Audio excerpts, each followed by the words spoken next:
अगर आपके भी पैसे नहीं बचते, पैसा कहां चला जाता है ये पता ही नहीं चलता, तो आज एक ऐसा सिस्टम बताने वाला हूं जिसके जरिए पैसा अपने आप बचने लग जाएगा, अपने आप इन्वेस्ट होने लग जाएगा।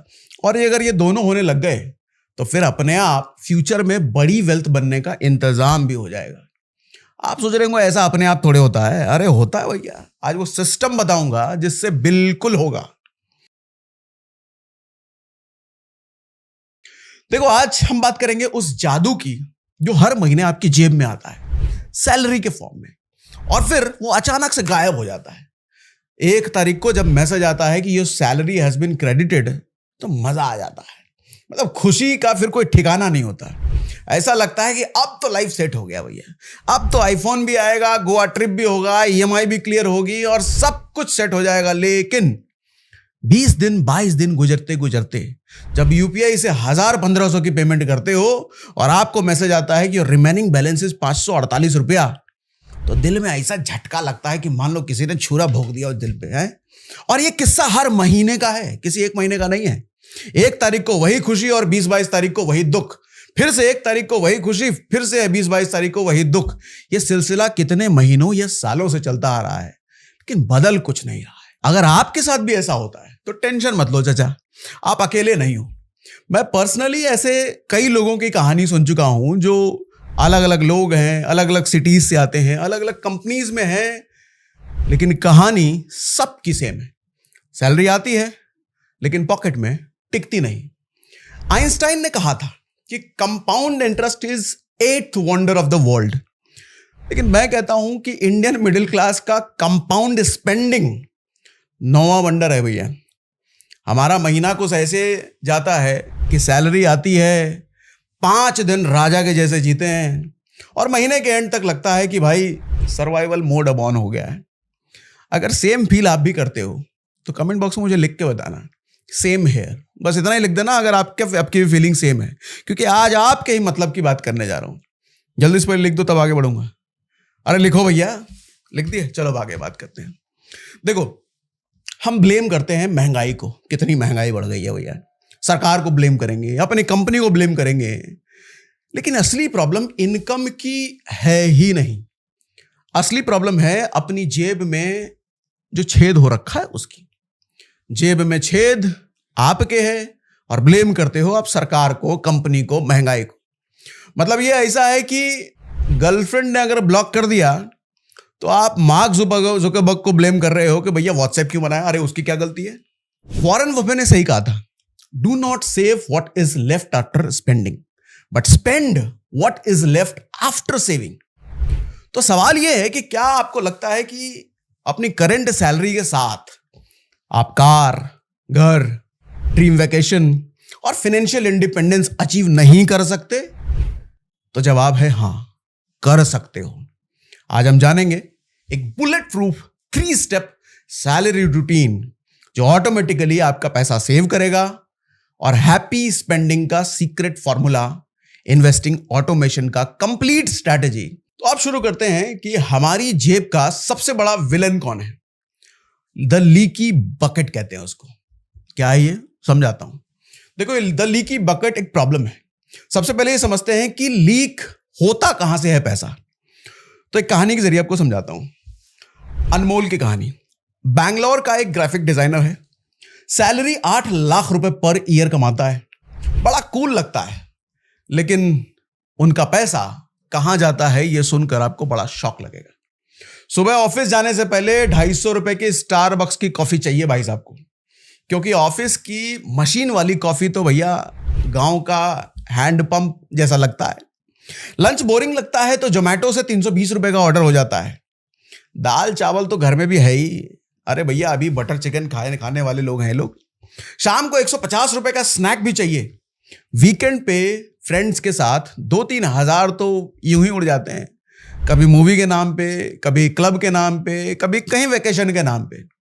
और एक दिन उसके दोस्त ने उसका खर्च एक ऐप में ट्रैक किया।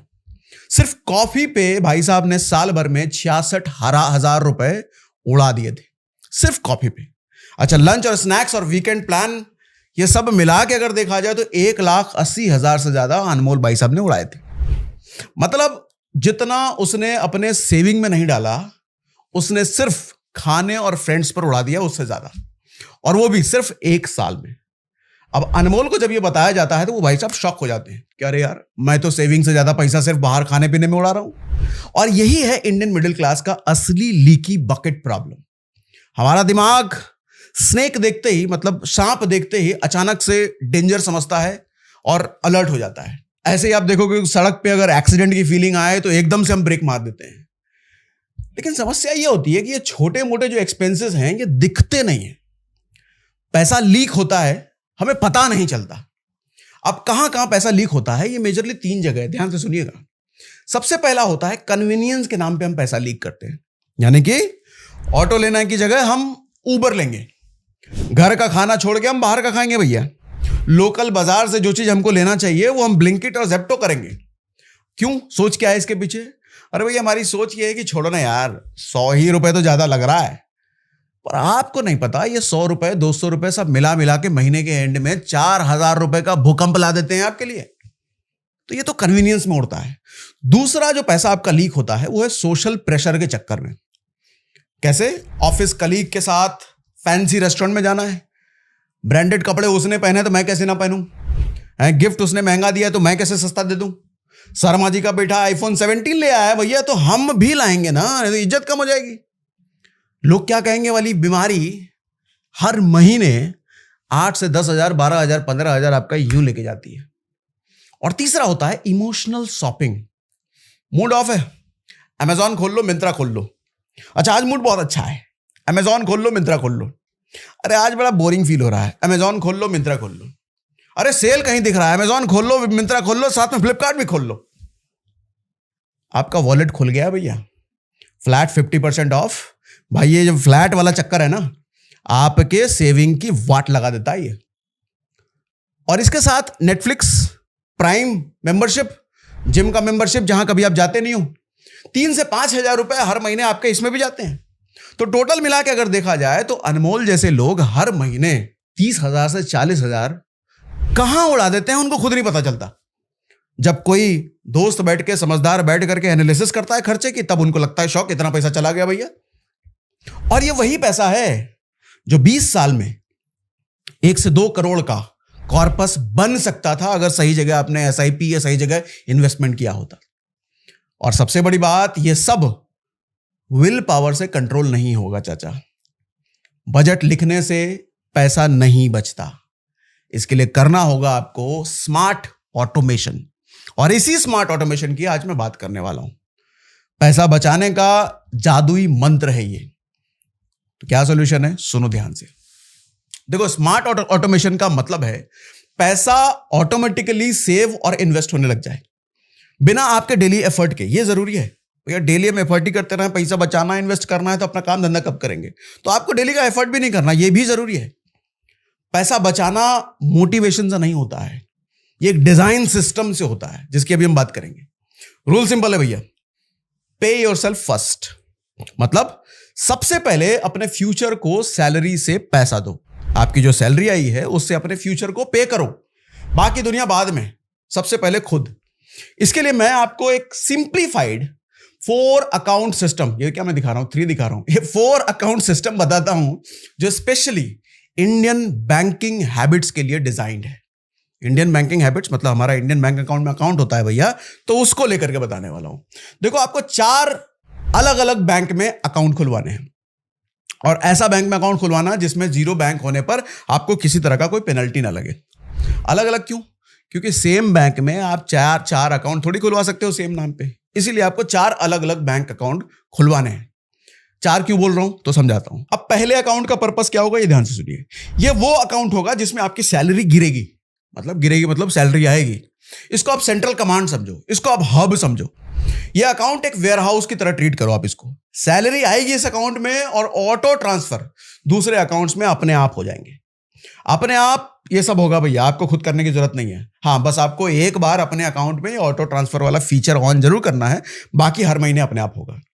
इस अकाउंट में पैसा पार्क नहीं करना है, रखना नहीं है, बस एक बार आने दो। एक बार आ गया उसके बाद इसकी जगह हमने पहले डिसाइड कर रखी है कहां कहां जाना है। ठीक है, तो अकाउंट नंबर 1 का ये पर्पस है। अच्छा, आप पूछोगे कहां कहां जाना है, अब उसकी बात सुनो।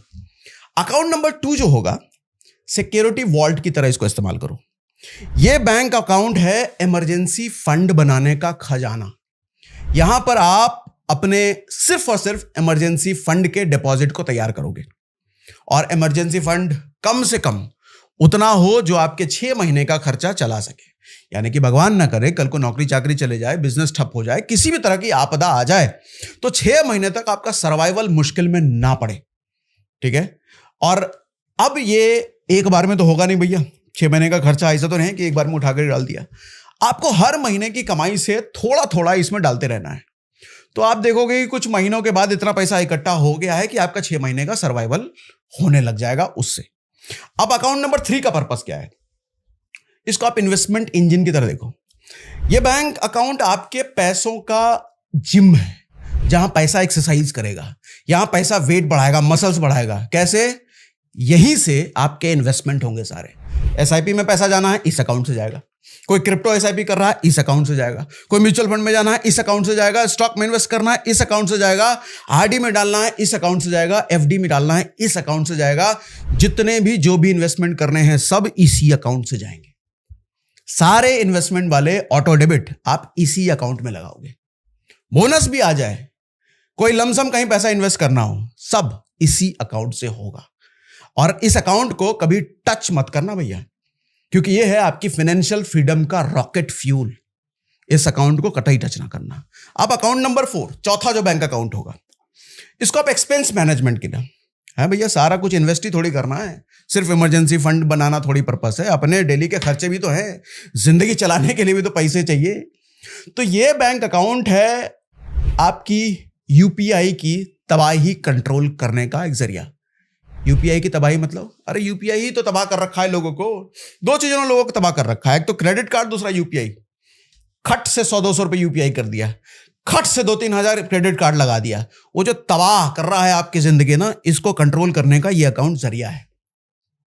देखो, ये सारे खर्चे करने मतलब, खर्चे कहने का मतलब अकाउंट 1, अकाउंट 2, अकाउंट 3 में जितने पैसे चले गए, उसके बाद जो बच गया उसको आप खर्च करोगे, उससे आपका महीना चलेगा। इस अकाउंट को यूपीआई और बिल पेमेंट के साथ सिंक कर दो। जितने यूपीआई पेमेंट करने हैं, जितने बिल पेमेंट करने हैं, इलेक्ट्रिसिटी करना है, मोबाइल करना है, इंटरनेट करना है, सारे ऑटो डेबिट आपके इस अकाउंट से लगेंगे। डेली के खर्चे आप क्रेडिट कार्ड से करो, और महीने के एंड में पूरा क्रेडिट कार्ड का बिल इससे करो। भैया मिनिमम ड्यू पेमेंट नहीं करना, इतना खर्च ही नहीं करना है जो मिनिमम ड्यू पेमेंट करने की नौबत आए। उतना ही खर्च करना है जिसका फुल पेमेंट हम कर सके, और वो भी इस अकाउंट से। ठीक है, वरना इंटरेस्ट आपके लिए ईएमआई का दुश्मन बन जाएगा चाचा। ठीक है, तो ये 4 बैंक अकाउंट सिस्टम आपको अपनाने हैं। अब एक बात समझिए, कैश फ्लो टाइमिंग ये भी समझना जरूरी है। सिस्टम तो आपने बना लिया, अब उसकी टाइमिंग सही होनी वो भी जरूरी है। महीने का 1 तारीख से जो 5 तारीख का समय है, उसको मैं कहता हूं फाउंडेशन वीक बनाओ। फाउंडेशन वीक की तरह समझो। सैलरी आई, तुरंत सेविंग और इन्वेस्टमेंट अकाउंट में भेज दो। मतलब जिस अकाउंट में जितने जितने भेजने हैं भैया भेज दो। 5 तारीख तक वेरीफाई करो कि सारे ट्रांसफर प्रॉपरली हो चुके हैं जितने अकाउंट आपने खुलवाए हैं। अब उसके बाद 5 तारीख से 15 तारीख तक इसको पेमेंट वीक रखो। मतलब इस वीक में सारे पेमेंट्स करने हैं, सारे बिल्स के विंडो क्लियर कर देने हैं इसी वीक में। लेट फी कतई नहीं लगना चाहिए किसी भी जगह पर। लेट फ्री वो एक एक्स्ट्रा बर्डन है। लगता है कि 50-100 रुपए 200 रुपए लग रहा है, लेकिन फिर वही मैंने बताया ना, वो महीना और साल गुजरते गुजरते बहुत बड़ा बन जाता है। 15 के बाद हेल्थ चेक करो अपने पैसे का, अपने अकाउंट का। देखो कहीं ओवर स्पेंडिंग तो नहीं हो गया भैया। आने वाले फेस्टिवल हैं, पार्टी है, शादी के लिए बजट बनाना है, तो ये सब 15 के बाद कर डालो। और लास्ट में आता है 25 से 30 का जो तारीख है, ये इस महीने का समय नहीं है, ये अगले महीने का प्लान करने का समय है। नेक्स्ट मंथ के लिए स्ट्रैटेजी रेडी करो इस 25 से 30 के बीच में। ये सुनने में आपको थोड़ा बोरिंग सा लग रहा होगा। देखो, ये कैश फ्लो टाइमिंग बनाने में आपको 2-3 महीने बड़ी तकलीफ होगी। मन करेगा कि कल कर लेंगे यार, परसों कर लेंगे, संडे कर लेंगे, सैटरडे कर लेंगे, बड़ा टालने का मन करेगा, और टालोगे भी आप, क्योंकि बोरिंग लगेगा ना शुरुआत में। इंसान का नेचर होता है, जब भी कोई नई चीज उसके सामने आती है वो रेसिस्ट करता है, वो कहता है कि मैं नहीं कर सकता, ये उसका मन कहता है, तो वो टालता है। यहां भी आप करोगे क्योंकि सिस्टम नया है। लेकिन मैं कहता हूं बस 3 महीने मन मार के ये कर लेना। मार के, मन मार के। और चौथे महीने से आप अपने आप कर ले जाओगे, क्योंकि 3 महीने बहुत है आपकी आदत में ये चीज घुसने के लिए। और उसके बाद होगा भैया ट्रांसफॉर्मेशन। अगर आपने ये सिस्टम लगा दिया अपने पे, हर पैसा पर्पसफुल अलोकेट होगा, सिस्टमैटिक वेल्थ क्रिएशन होने लग जाएगी, इमरजेंसी फंड रेडी होने लग जाएगा। फेस्टिवल्स, दिवाली, दशहरा, होली अभी टेंशन में बीतता है ना आपका, वो स्ट्रेस फ्री बीतने लग जाएगा और आप अपनी अपनी डेस्टिनी कंट्रोल करने लग जाओगे। एक लाइन याद रखिएगा, earning is a skill, saving is an art, compounding is a science. ये 3 अगर मास्टर कर लिए तो फाइनेंशियल फ्रीडम गारंटीड है, इसको कोई रोक नहीं सकता। और एक बात जो मैं कई बार कहता हूं कि इंस्टाग्राम स्टोरी 24 घंटे में खत्म हो जाती है, पर EMI 24 महीने तक चलती है। अगर कुछ अलग सीखा आज के सेशन में तो ये बात गांठ बांध लेना, EMI से जितना हो सके बचो, जितना हो सके दूर रहो, जिंदगी आबाद रहेगी। नहीं तो EMI ने अच्छे अच्छे घरों को तबाह कर दिया। आज न्यूज में अक्सर आपको पढ़ने को मिलेगा कि भैया इतने लाख का कर्जा था, खत्म कर दिया जिंदगी, इतने लाख का उस पे कर्जा था, ये कर लिया, वो कर लिया। मतलब लोग अपनी जिंदगी को खत्म करने से पीछे नहीं रह रहे, कारण सिर्फ एक चीज, EMI। तो दिखता छोटा सा है ये, दिखता बहुत आसान है ये, दिखता बहुत हल्का सा है ये, लेकिन कब ये इतना बड़ा हो जाए कि आपकी जिंदगी खत्म करने पे उतारू आ जाए, नहीं समझ पाओगे आप। तो इससे दूरी रहो, इतना रिस्की है। हमको अगर पता है कि जहर हमारी जान ले सकता है तो मैं जहर को टेस्ट क्यों करूं? है नहीं भैया, एक बार टेस्ट करके देख लेते हैं मरते कि नहीं मरते। ऐसा करते हो क्या कभी? नहीं करते ना, क्योंकि पता है वो जहर है। ऐसे ही EMI आपके फाइनेंशियल वेल्थ का, फाइनेंशियल फ्रीडम का जहर है, दूर रहिए इससे। तो आज के सेशन में अगर कुछ अलग सीखा तो अपने उन दोस्तों को जरूर शेयर करो ये जो इस ट्रैप में फंसे हुए हैं या आपको लगता है कि ये फंसने वाला है। iPhone 17 नया नया लॉन्च हुआ है भैया, ये भी तड़फड़ा रहा है लाइन में लगने के लिए, ये भी इंतजाम कर रहा है कहीं से क्रेडिट कार्ड मिल जाए, तड़फड़ा रहा है, मतलब वो इस जाल में फंसने वाला है। तो ऐसे दोस्तों को तो तुरंत भेजना, तुरंत, क्योंकि आज की बचत कल की कमाई होती है।